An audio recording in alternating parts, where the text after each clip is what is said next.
So let me tell you a little thing about how I review cars. I always compare some of these new cars to my older 20-year-old Honda Civic. It's a good machine, quite fuel efficient, quite powerful back in the day, but not anymore. What is going on, guys? Roy Robles here from Zigwheels.Ph. Today we'll be reviewing what I believe is the true successor to the Honda Civic, the Honda City Sedan RS.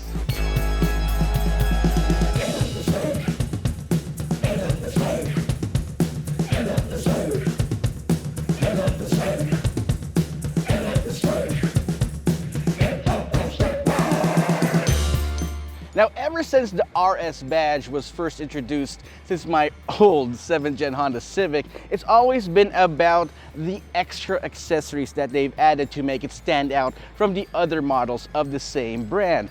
You've got these aggressive looking lower chin, you've got those side skirts, you got that rear spoiler, which we'll be taking a look at as we walk around the car. Now, I've always thought that the Honda City seems to be a little bit tame when compared to other sedans in the same segment, but because of the RS additions here, it became a little bit more racy.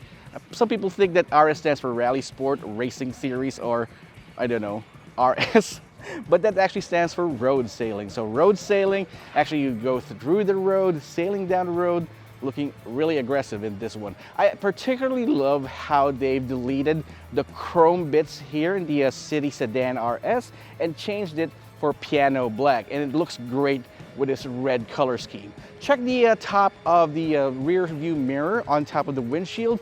It's got one camera. Unfortunately, this does not have a 360-degree camera system, but that camera works with Honda Sensing. That's a welcome addition that they've added to the Honda City Sedan previously during its last refresh, and we'll be talking more about that later on.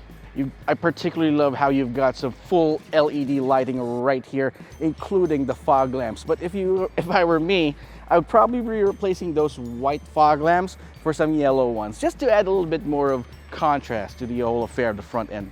Now, Honda didn't go real all crazy with the design of the Honda City, in this case here, the Honda City Sedan RS. You've got some sharp character lines from the headlamp going to the tail lamp, and that's basically it. You do have some side skirts right here, 16-inch alloy wheels, which is blacked out, by the way, exclusive to the Honda City Sedan RS with 185/55 R16 tires. I would have gone for 195s or even 205s, but I guess they were going for fuel economy in this situation. But you know, Honda people, Honda owners would change that in a heartbeat. You got those wrap-around tail lamps there showing on the side profile, which adds a little bit more to the visibility, plus 134 millimeters of ground clearance, which is more than enough for you to go through some pockmarked roads in Metro Manila or outside the city. I mean, one thing that I do wish this had, though, is four-wheel disc brakes. I mean, you got disc brakes in the front, drum brakes in the rear. That's a no-go for me. Now, this is where the true show is for me. I mean, leave everyone behind on the road, but give them a great show to watch. I mean, this is definitely something to behold, for me at least, as a Honda fan. Now, RS trims have always been about, like I said, those extra accessories, but the wing, these wings are definitely the coup de grace, the piece de resistance that I believe here. It has that piano black finish to it, giving it some contrast, which I absolutely love. With the last refresh of the Honda City Sedan RS, they've actually changed this lower part right here, which gives us a more aggressive diffuser look there. I mean, you got some reflectors, carbon fiber look. You don't see exhaust port right there, but again, Honda fans would be probably changing that in a heartbeat. These tail lamps right here, LED, and there's a little bit smoke blacked out. It seems like they have some eyeliner action going on right there. City RS badge. You got a shark's fin antenna on top, plus a manual opening lift gate to give you access to all this space inside. I mean, the loading floor is a bit high up, so it might be a little bit difficult for you to put in your stuff in. So if you've got some heavy shoes, you need to lift it up a little bit. The floor is made of this, this brittle material, which will deteriorate in 5 years' time. But again, you can replace that easy. But underneath, very important, you've got a donut spare tire to live with. So again, you got a lot of trunk space here, which I think it delineates itself from the hatchback because you separate yourself from your cargo. Unfortunately for the sedan, those seats do not fold, but again, you're separated from whatever stinky cheese you buy from the grocery store. All right, so we're inside the Honda City Sedan RS, and it definitely is my favorite color inside. It's got black everywhere, sweet, sweet blackness. Anyway, you've got a black headliner on top, black seats, black dashboard, and a stripe of red right there in the middle. Simple, functional, man maximum, machine minimum. Definitely Honda's cup of tea. You got a large touchscreen infotainment system right here with both wireless Apple CarPlay and wireless Android Auto, which is a welcome addition. Now, you don't have any wireless charging pad inside, but you do have a 12 volt socket, 180 watt maximum socket right here if you want to fast charge your phone or your devices, and 2 USB ports as well if you want to choose to use the wired type of Android Auto or Apple CarPlay. Right here in the middle, you've got 2 analog gauges, awesome, and a small multi-information display there to give you all the information about your drive, as well as your fuel economy, your distance, about safety sense as well. That's the end of some more messages, error messages if you want to check on your car. For example, if you don't have your seatbelt on, you've got an exclamation point right there telling you why it's got an exclamation point. It's nice and legible, so even if you click on the icon button right there, you get a green theme, and if you go to S, nothing happens. I would think that would be that would go red, but no, nothing happens right there.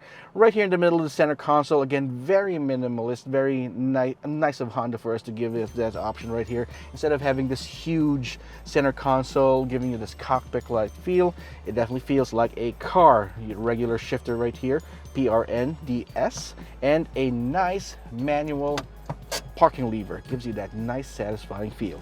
You got some small pockets here for your cards and keys, some ample sized cup holders in the front, and a space to put your phone in so it won't fly around when you're driving, and a nice padded armrest which is fairly spacious. See, I've got my phones in there, no problems.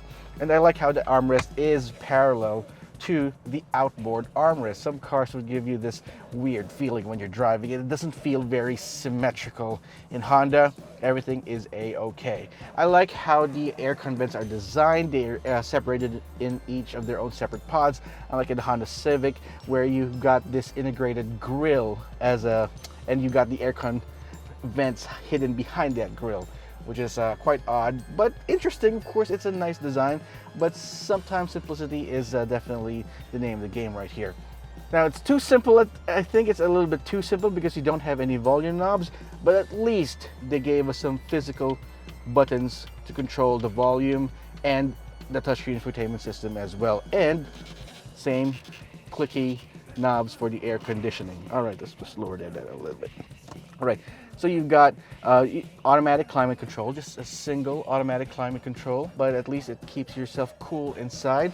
You definitely need that because these leather seats, they definitely soak up a lot of heat, especially if you leave the car outside in the sun, but they're fairly comfortable. They're nicely padded and supportive. I mean, you've got these, they're not very aggressive bolsters, but they keep you in your place, especially when you're driving aggressively through some corners outside of Metro Manila or the city. Okay, so you got some switches, some buttons here. You got your traction control button on the left side, as well as the illumination button here to, if you want to make sure that you're driving around at night and the brightness of the gauges don't distract you. You can actually turn that down right there. The steering wheel is adjustable for both reach and rake.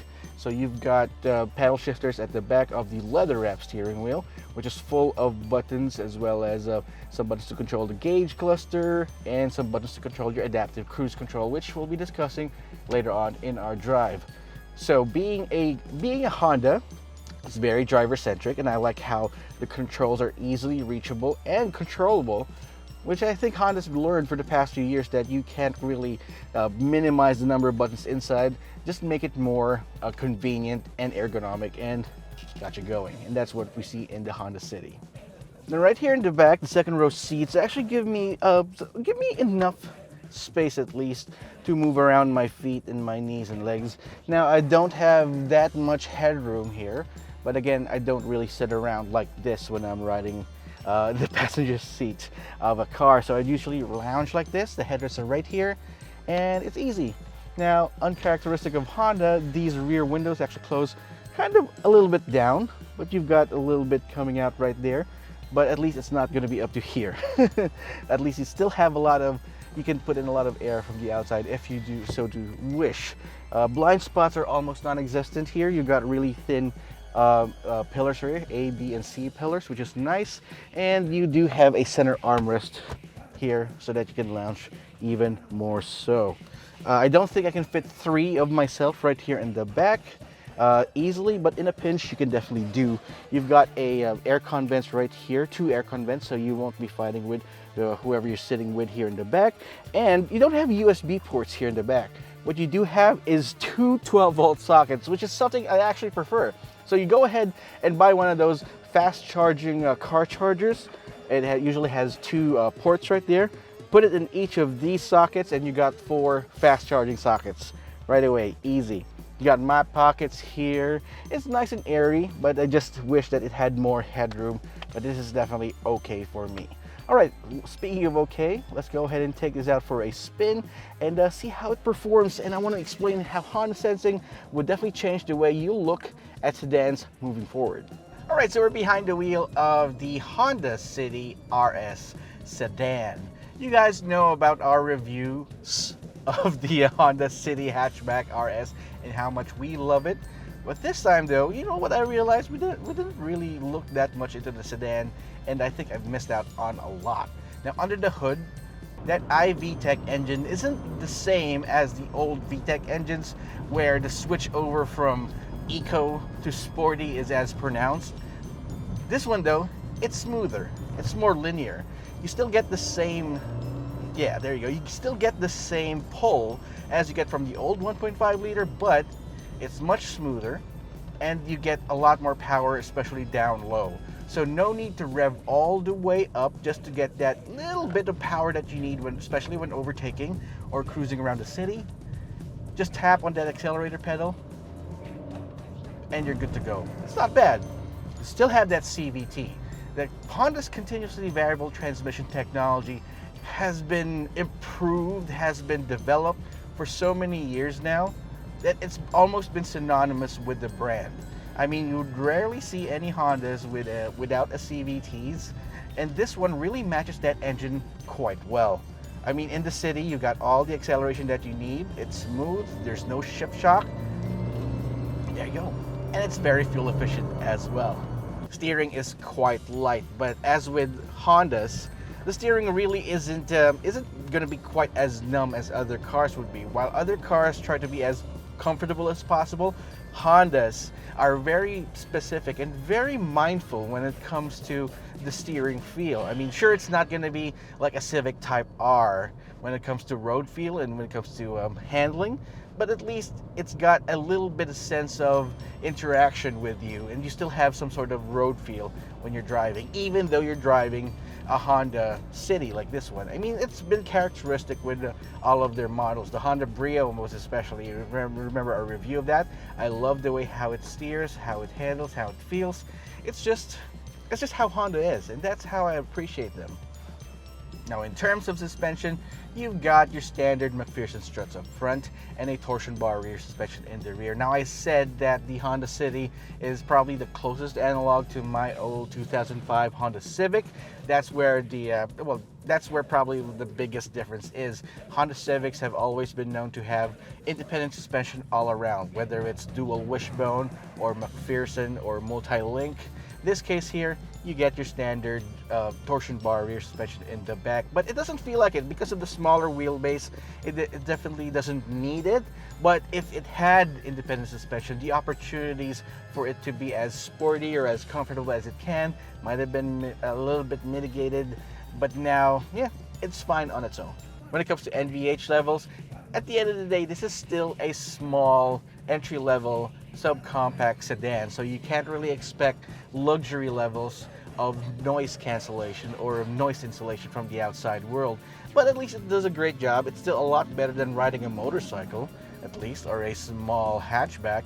Everything's kept at a nice smoothness. You don't have a 3-cylinder right there, so the engine is really smooth, especially at startup or at idle. In heavy traffic, I was able to get at least 10 to 11 kilometers per liter. Of course, in eco mode, Econ, actually they call it Econ. It's like my course in college, Econ. So yes, they're on Econ mode, and I'm just tapping the accelerator quite lightly and just being smooth in traffic. And I was able to get to 10 to 11 kilometers per liter. And once we're out on the highway, that's where it really opens up to a lot of opportunities for fuel economy runs. I get at least 15 to 16 kilometers per liter on the highway. I reached even a maximum of 22 kilometers per liter, but that's with me being very gingerly with the accelerator pedal, which I know you guys are not going to do. Now when it comes to safety features, one of the most important improvements that they gave the Honda City Sedan is Honda Sensing. Sure, you still got your standard multiple airbags, ABS with electronic brake force distribution, you got your traction control, hill start assist, but with Honda Safety Sense, you've got collision mitigation braking system, you got adaptive cruise control, lane keep assist, lead car departure notification. That means if the car in front of you starts moving, it's going to alert you to get the move on as well. You got automatic high beams and road departure mitigation system, which warns you if you're starting to veer off your lane. So at least it keeps you safe while you're driving. But a few things that I wish that the Honda City Sedan had was some additional Honda sensing features like a 360-degree camera, parking sensors, but instead you have this rear backup camera, which is, in fairness, is pretty nice, has a pretty nice resolution and good refresh rate. I still wish it had 360. Pricing for the Honda City Sedan starts at 973,000 pesos for the base S variant. But one thing about all the Honda Cities is that you've got Honda Sensing as standard. Now if you want to get the full fat version, the one that we reviewed today with all the nice body kits, wireless Apple CarPlay and wireless Android Auto, the leather seats, this is going to cost you 1,128,000 pesos, which really puts it in line with a lot of the subcompact sedans out in the market today. So that's my full review of the Honda City Sedan RS. I believe it's a great option for those looking for a first car or an alternative to an entry-level crossover SUV. But I want to know what you think. Drop me a comment in the comment section down below. And while you're at it, subscribe to our channel and hit that notification icon so you wouldn't miss any of our videos. Thanks so much for watching. It's been Roy Robinson, Zigwheels.Ph. I will see you guys next time.